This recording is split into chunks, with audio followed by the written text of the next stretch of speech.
Ladies and gentleman, Davanagere ದಕ್ಷಿಣ ಹಾಗೆ ಬಾಗಲಕೋಟೆ ವಿಧಾನಸಭಾ ಕ್ಷೇತ್ರದಲ್ಲಿ ಉಪಚುನಾವಣೆ ನಿಗದಿಯಾದ ದಿನದಿಂದಲೂ ಒಂದಲ್ಲ ಒಂದು ಹೈ ಡ್ರಾಮಾ ನಡ್ಕೊಂಡೇ ಬಂದಿತ್ತು. ಇನ್ನೇನು ಚುನಾವಣೆ ಮುಗಿತು, ಈ ಹೈ ಡ್ರಾಮಾಗಳಿಗೆ ಒಂದು ತೆರೆ ಬೀಳ್ತು ಅಂತ ಅಂದುಕೊಳ್ಳುವಷ್ಟರಲ್ಲಿ ಕಾಂಗ್ರೆಸ್ ಪಾಳೆಯದಲ್ಲಿ ಮತ್ತೊಂದು ಮಹತ್ವದ ಬೆಳವಣಿಗೆ ನಡೆದೇ ಹೋಗಿದೆ. ಕಾಂಗ್ರೆಸ್ನ ಆಂತರಿಕ ಕಚ್ಚಾಟಕ್ಕೆ ರಾಜೀನಾಮೆ ಮೂಲಕ ತೆರೆ ಬೀಳುವ ಸಾಧ್ಯತೆ ಇದೆ. ಹಾಗಾದ್ರೆ ಏನಿದು ಸ್ಟೋರಿ? ಯಾರು ರಾಜೀನಾಮೆ ಕೊಟ್ಟಿದ್ದಾರೆ? ಏನಿದು ರಾಜೀನಾಮೆ ಪ್ರಸಂಗ ಅಂತೀರಾ?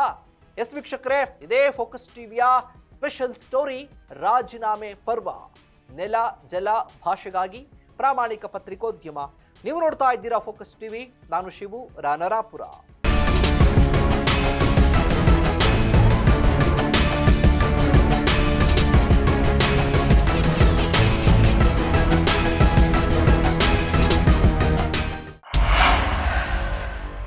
ದಾವಣಗೆರೆ ಚುನಾವಣೆ ಪ್ರಚಾರದಲ್ಲಿ ನಡೆದ ಘಟನೆಗಳು ಹಾಗೆ ಸಂಪೂರ್ಣ ಆಂತರಿಕ ವರದಿ ಕಾಂಗ್ರೆಸ್ ಹೈಕಮಾಂಡ್ ಕೈ ಸೇರಿದೆ. ಸೊ ಈ ವರದಿ ಹೈಕಮಾಂಡ್ ಕೈ ಸೇರ್ತಾ ಇದ್ದಂತೆ ರಾಜ್ಯ ರಾಜಕಾರಣದಲ್ಲಿ ಭಾರಿ ಸಂಚಲನ ಮೂಡಿದೆ. ಎಐಸಿಸಿ ಉಸ್ತುವಾರಿ ಕಾರ್ಯದರ್ಶಿ ಅಭಿಷೇಕ್ ದತ್ ನೀಡಿದಂತ ವರದಿಯ ಬೆನ್ನಲ್ಲೇ ಸಚಿವ ಜಮೀರ್ ಅಹಮದ್ ಖಾನ್ ವಿರುದ್ಧ ಕ್ರಮ ಕೈಗೊಳ್ಳಲಾಗುತ್ತಾ ಅನ್ನುವಂಥ ಪ್ರಶ್ನೆ ಶುರುವಾಗಿದೆ. ಉಪಚುನಾವಣಾ ಸಂದರ್ಭದಲ್ಲಿ ಪಕ್ಷದಲ್ಲಾದ ಆಂತರಿಕ ಬೆಳವಣಿಗೆಗಳು ಮತ್ತು ನಾಯಕರ ನಡುವಿನ ಮುನಿಸು ಕಾಂಗ್ರೆಸ್ ಅಭ್ಯರ್ಥಿ ಸಮರ್ಥ ಮಲ್ಲಿಕಾರ್ಜುನ್ ಗೆಲುವಿಗೆ ಅಡ್ಡಿಯಾಗಬಹುದು ಅನ್ನುವಂತಹ ಆತಂಕವನ್ನ ಈ ವರದಿ ಎತ್ತಿ ತೋರಿಸ್ತಾ ಇದೆ.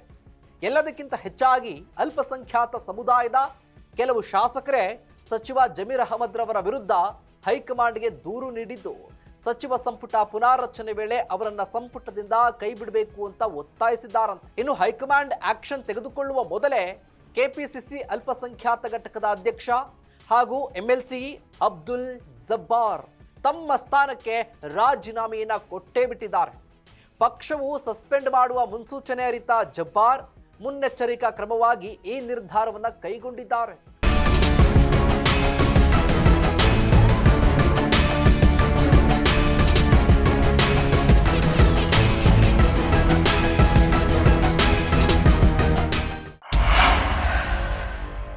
ಮತ್ತೊಂದೆಡೆ ಮುಖ್ಯಮಂತ್ರಿಯವರ ರಾಜಕೀಯ ಕಾರ್ಯದರ್ಶಿ ಹಾಗೆ ಎಂಎಲ್ಸಿ ನಜೀರ್ ಅಹಮದ್ ರವರಿಗೂ ಕೂಡ ರಾಜೀನಾಮೆ ನೀಡೋದಕ್ಕೆ ಹೈಕಮಾಂಡ್ ಕಟ್ಟುನಿಟ್ಟಿನ ಸೂಚನೆ ನೀಡಿದೆ ಎನ್ನಲಾಗ್ತಾ ಇದೆ.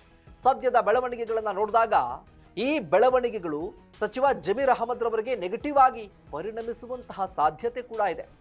ಇನ್ನು ಸಚಿವ ಸಂಪುಟ ಪುನಾರಚನೆಯ ಸಂದರ್ಭದಲ್ಲಿ ಜಮೀರ್ ಅವರ ತಲೆದಂಡವಾಗೋದು ಬಹುತೇಕ ಖಚಿತ ಅನ್ನುವಂಥ ಮಾತುಗಳು ಕೂಡ ಕೇಳಿ ಬರ್ತಿದೆ. ಕೈ ಪಾಳೆಯದಲ್ಲಿ ಇನ್ನೂ ಏನೆಲ್ಲ ಬೆಳವಣಿಗೆಗಳಾಗುತ್ತೆ? ಯಾರ್ಯಾರ ರಾಜೀನಾಮೆ ಕೊಡಬಹುದು? ಹಾಗಾದ್ರೆ ಶುರುವಾಯ್ತಾ ರಾಜೀನಾಮೆ ಪರ್ವ? ಕಾದು ನೋಡೋಣ. ಇದಾಗಿತ್ತು ಫೋಕಸ್ನ ಸ್ಪೆಷಲ್ ಸ್ಟೋರಿ. ನೆಲ ಜಲ ಭಾಷೆಗಾಗಿ ನೋಡ್ತಾ ಇರಿ ಫೋಕಸ್ ಟಿವಿ.